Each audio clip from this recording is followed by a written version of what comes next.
Hoje vamos fazer uma oração de batalha espiritual para proteger sua família e sua casa. Há momentos em que o inimigo tenta atacar onde mais dói, dentro do lar, entre aqueles que amamos. Mas hoje, o Senhor te chama para uma batalha espiritual que não se vence com força humana, e sim com autoridade celestial. Esta oração poderosa é uma arma espiritual que vai fortalecer as muralhas da sua casa e proteger a sua família contra todo o mal visível e invisível.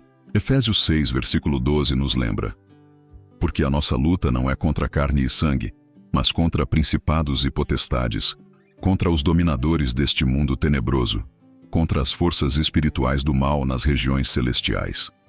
Hoje, você vai se posicionar em oração, tomar posse da vitória e declarar proteção sobre cada cômodo, cada vida, cada geração da sua casa.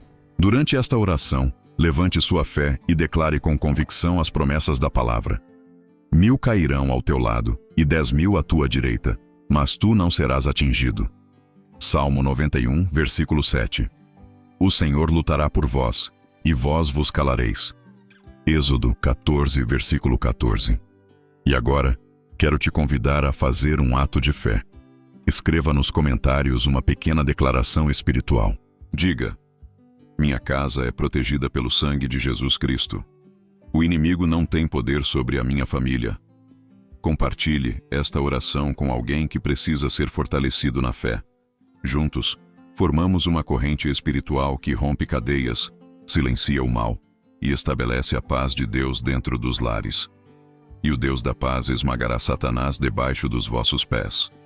Romanos 16, versículo 20. Você não está aqui por acaso. Quando tudo parece estar tranquilo demais ou pesado demais dentro da sua casa, é porque uma guerra silenciosa está acontecendo ao seu redor. E quem não se posiciona é engolido. Não adianta fingir que nada acontece. O mundo espiritual não pede licença. Ele reage à sua postura, sua autoridade e, principalmente, à sua oração. Hoje, essa oração não é só um alívio, é um movimento. É o seu grito de resistência. É o seu lugar sendo restaurado como intercessor da sua casa. Porque antes de Deus restaurar sua família por fora, Ele vai alinhar tudo por dentro. E começa agora, com essa decisão que você tomou de ouvir, declarar e agir espiritualmente com intencionalidade. A Bíblia diz em 1 Pedro 5,8 que o inimigo anda ao nosso redor como um leão, buscando a quem possa tragar. Isso não é metáfora, é realidade. Mas também está escrito que maior é o que está em nós do que o que está no mundo. 1 João 4,4. Então a pergunta não é se existe guerra, mas se você está posicionado para vencê-la. O que muitos ainda não entenderam é que a proteção de uma casa não começa na fechadura, começa no espírito. Um lar blindado espiritualmente resiste a ataques, cura feridas antigas, restaura o que parecia perdido e ainda se torna abrigo para outros. Mas isso só acontece quando alguém decide lutar. E essa pessoa, hoje, é você. Essa oração será sua espada. E esse conteúdo será seu campo de treinamento. Cada parte desse vídeo vai te posicionar, te despertar e te alinhar com a autoridade que o céu já colocou em você. Prepare-se, porque quando você ora com entendimento, o inferno se cala e o céu se move. Você é o sacerdote e o muro da sua casa.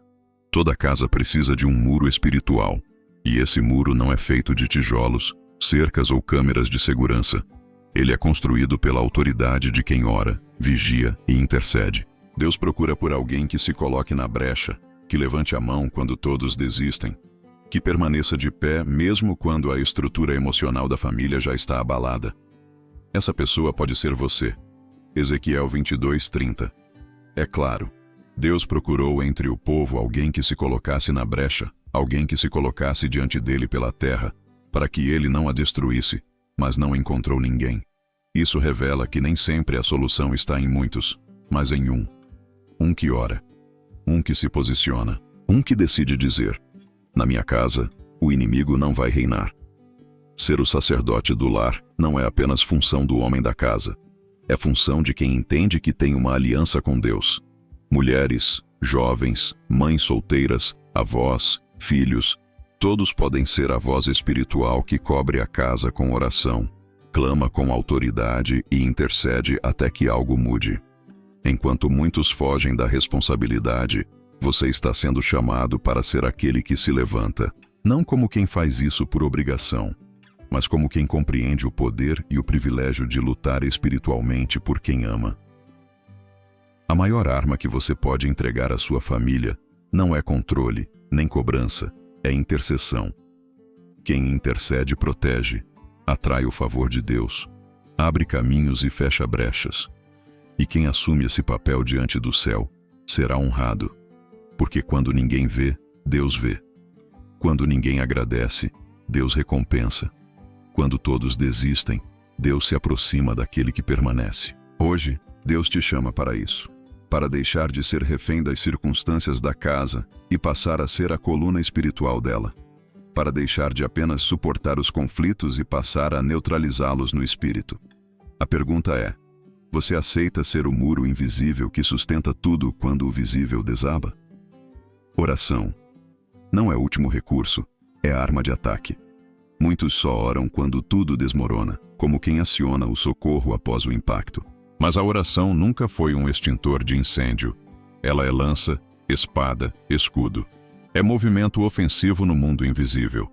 A oração é o campo onde se definem realidades antes delas tocarem a vida concreta. O problema é que grande parte das pessoas encara a oração como uma rotina piedosa ou um alívio emocional, quando, na verdade, ela é uma das maiores expressões de autoridade espiritual que um filho de Deus pode exercer. Toda vez que você ora com entendimento, algo se move.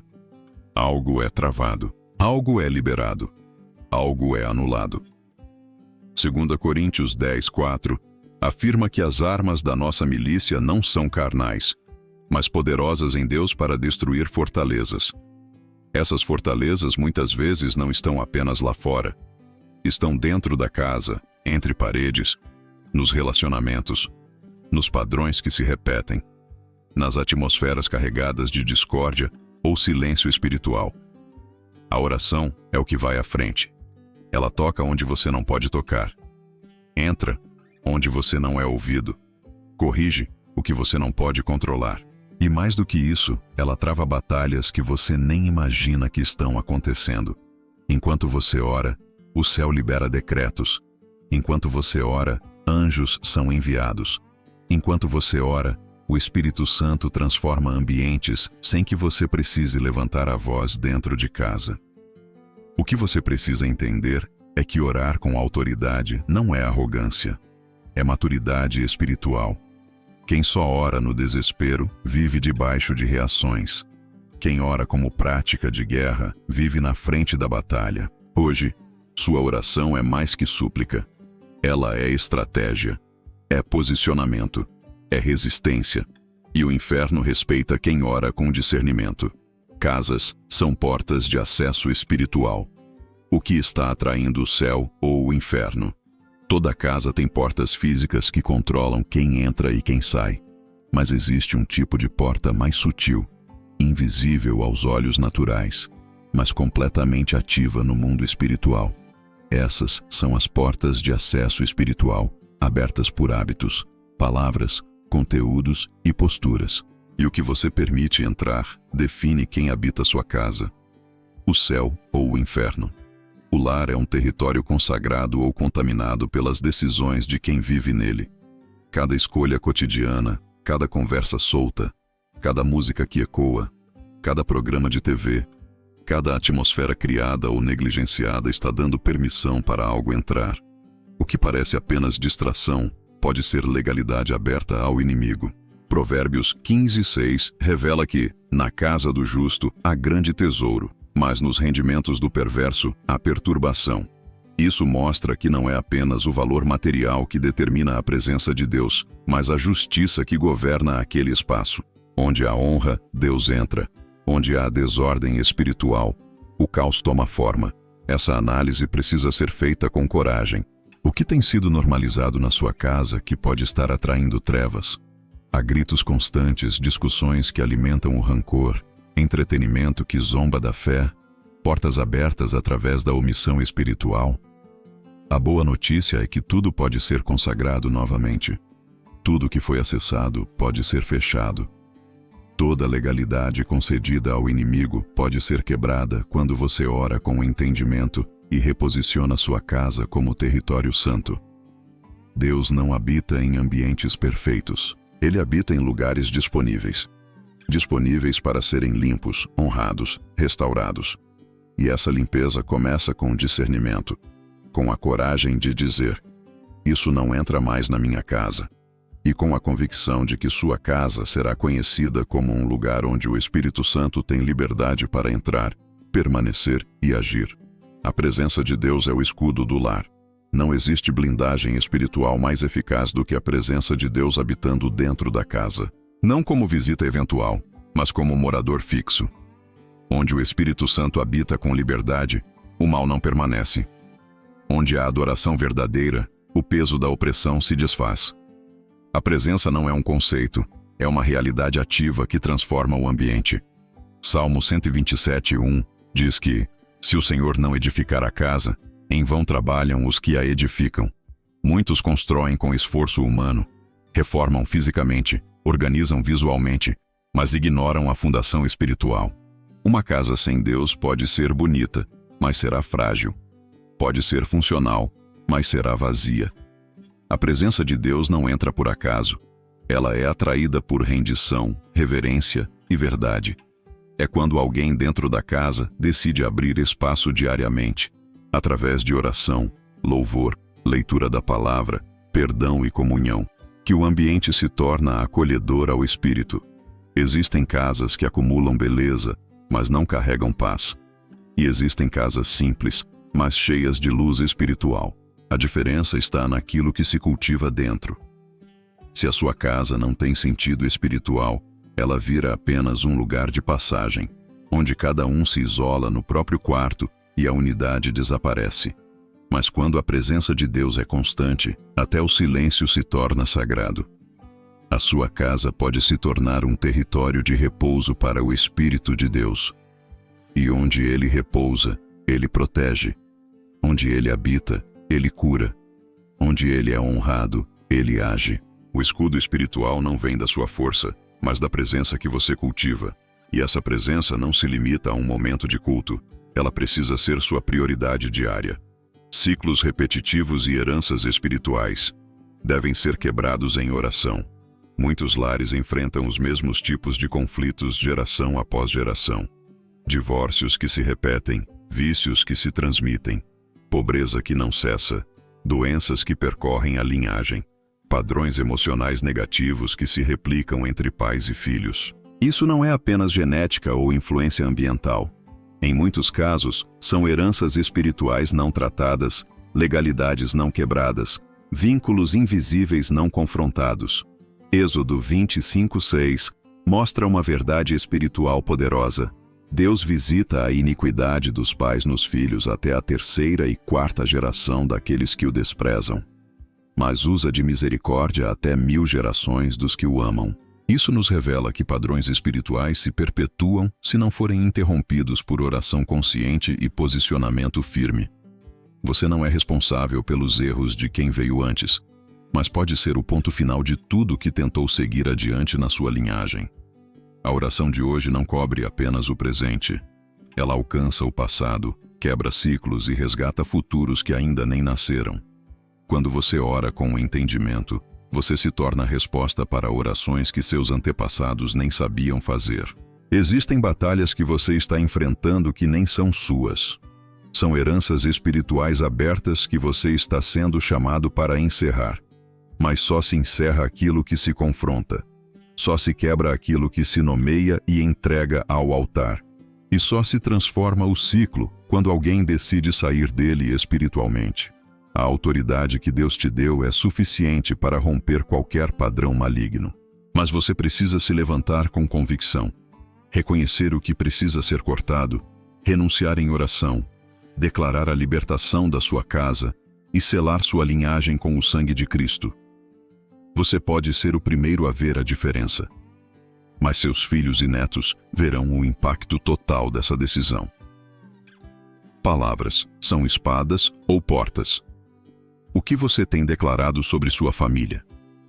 A guerra espiritual que você enfrenta dentro da sua casa não depende apenas do que você sente, mas do que você fala. As palavras que você libera todos os dias são sementes. Algumas curam, outras ferem. Algumas constroem pontes, outras levantam muros. E o mais perigoso é que muitos repetem frases que parecem normais, mas que carregam poder destrutivo invisível. Provérbios 18:21 nos alerta que a morte e a vida estão no poder da língua. Isso significa que sua boca é mais do que um canal de expressão. Ela é uma arma. E o uso inconsciente dessa arma tem feito muitos lares sangrarem. Expressões como, nada muda nessa casa, meu filho não tem jeito, esse casamento já acabou, são sentenças espirituais disfarçadas de desabafo. O inimigo não precisa que você o adore. Ele só precisa que você concorde com o que ele diz. Toda vez que você declara derrota, escassez, divisão ou frustração, você está assinando embaixo de um plano que não veio de Deus. Mas a boa notícia é que da mesma boca pode sair reversão, cura e alinhamento com o céu. Quando você decide transformar o ambiente da sua casa com palavras de vida, você começa a ativar promessas. Dizer que seu lar é território de paz, que sua família está sob o sangue de Jesus, que seu casamento será restaurado, que seus filhos serão cheios do Espírito Santo. Essas declarações não são otimismo, são profecias espirituais. Não espere sentir para declarar. Fale como quem já crê. Fale como quem já viu. Fale como quem não depende do momento, mas da promessa. Deus não age baseado em murmuração. Ele se move sobre fé. E a fé precisa ser falada, proclamada, estabelecida. A partir de hoje, discipline sua linguagem. Seja profeta dentro da sua casa. Mesmo que ninguém te ouça, o mundo espiritual ouvirá. E as palavras que você liberar vão determinar o tipo de atmosfera que será construída ao redor da sua família. Revestimento diário. Como se armar espiritualmente todos os dias. A batalha espiritual não se vence com orações esporádicas, mas com disciplina espiritual diária. Muitos querem proteção, mas vivem desprotegidos porque se levantam para a rotina física sem se revestirem para a guerra invisível. O dia já começa com exposição espiritual quando se esquece que antes de colocar os pés no chão, é preciso vestir a armadura. Efésios 6:13-17 descreve essa armadura com precisão. Cinturão da verdade, couraça da justiça, calçados da preparação do evangelho da paz, escudo da fé, capacete da salvação e espada do Espírito. Cada peça tem um propósito, e nenhuma pode ser ignorada.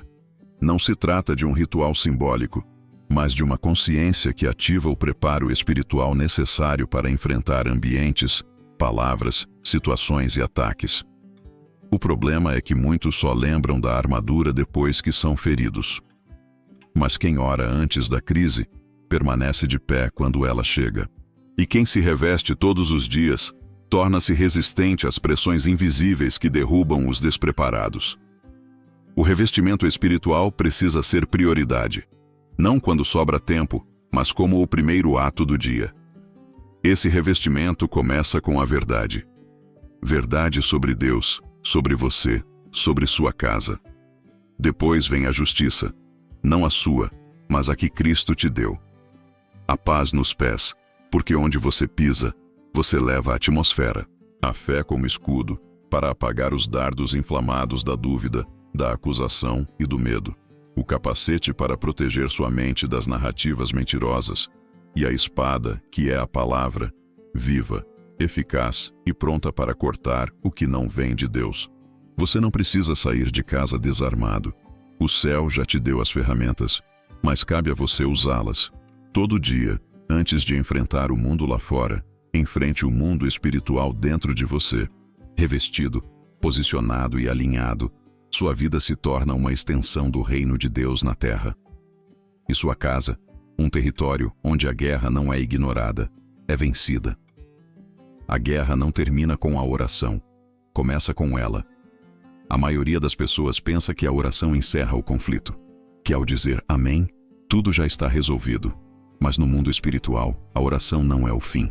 Ela é o início. Ela ativa o campo de batalha, envia ordens, libera movimentos. E quando termina no natural, começa a operar no invisível. Tiago 4:7 ensina que devemos nos sujeitar a Deus e resistir ao diabo. O verbo resistir não é passivo. É uma postura contínua de enfrentamento espiritual. O inimigo não desiste facilmente. Ele recua, estuda, muda de estratégia, volta em outro tempo. E se você não estiver vigilante após a oração, acaba abrindo brechas mesmo depois de ter fechado portas. A oração precisa ser acompanhada de discernimento.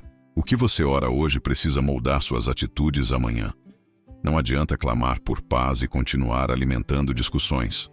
Não adianta pedir libertação e manter hábitos que te prendem. Oração sem ação se torna discurso vazio. E o céu responde à fé que anda, não apenas à fé que fala. O posicionamento pós-oração é o que garante a vitória. É quando você mantém sua mente firme, mesmo que o ambiente ainda não tenha mudado. É quando você decide não retroceder, mesmo que a pressão aumente. É quando você continua declarando vitória, mesmo que os fatos tentem mostrar o contrário. O inimigo não teme quem ora uma vez. Ele teme quem ora, vigia e permanece firme. A oração abre caminho, mas é sua perseverança que consolida a conquista. Se você quer ver sua casa transformada, sua família restaurada, sua atmosfera liberta, precisa entender que a batalha continua no silêncio, nas escolhas, na firmeza diária. E cada dia é uma oportunidade de manter o que foi conquistado no espírito. Orar é o primeiro passo. Viver o que se orou é o que fecha o ciclo. E quem une as duas coisas, não apenas sobrevive à guerra, mas conquista território. Agora que você foi instruído, reposicionado e despertado espiritualmente, é o momento de selar essa jornada com uma oração profética de autoridade. Não como um fechamento emocional, mas como um ato de governo espiritual. Essa oração é sua resposta. Ela confirma o que o Espírito Santo já te revelou e estabelece no invisível o que você deseja viver no natural. Não ore como quem pede, ore como quem governa. Sua casa é um território que precisa de um guardião. Sua família é uma herança que precisa ser protegida. A oração que você fará agora não é simbólica, ela é decisiva. Cada palavra é uma semente no espírito. Cada declaração é uma espada no mundo invisível. Levante-se espiritualmente e declare: Senhor, em nome de Jesus, eu me levanto agora como intercessor do meu lar. Eu declaro que esta casa pertence ao Senhor. Que cada cômodo, cada espaço, cada vida sob este teto está debaixo da tua autoridade e da tua proteção. Eu consagro minha família ao teu domínio. Nenhuma seta do inimigo, nenhuma opressão, nenhuma perturbação terá legalidade neste ambiente. Repreendo toda influência maligna, toda herança espiritual negativa, todo ciclo que se repetia na minha linhagem. Eu quebro hoje, em nome de Jesus, toda cadeia espiritual, todo padrão destrutivo, toda brecha aberta. E declaro que a partir deste momento, meu lar será lugar de paz, de cura, de restauração, de comunhão e de milagres. Que o teu Espírito Santo habite com liberdade. Que a tua palavra seja fundamento. Que o sangue do Cordeiro cubra cada pessoa aqui. Que a tua glória transborde pelas portas e janelas. E que esta casa seja conhecida como território de luz. Eu oro com fé, eu selo com autoridade. Eu declaro como profeta da minha casa: nenhuma arma forjada prosperará, nenhum espírito contrário permanecerá, nenhuma maldição se levantará. A bênção de Deus está aqui. Se você crê nessa oração, escreva nos comentários uma declaração de fé para selar esse momento. Algo simples, direto e espiritual. Pode ser: minha casa está selada com o sangue de Jesus. Eu protejo minha família em oração. A paz de Deus governa este lar. Quando você escreve, você manifesta. Quando você declara, você estabelece. Que a bênção que começou aqui hoje continue se manifestando nos seus dias. E que você nunca mais viva como vítima espiritual, mas como autoridade dentro da sua própria casa.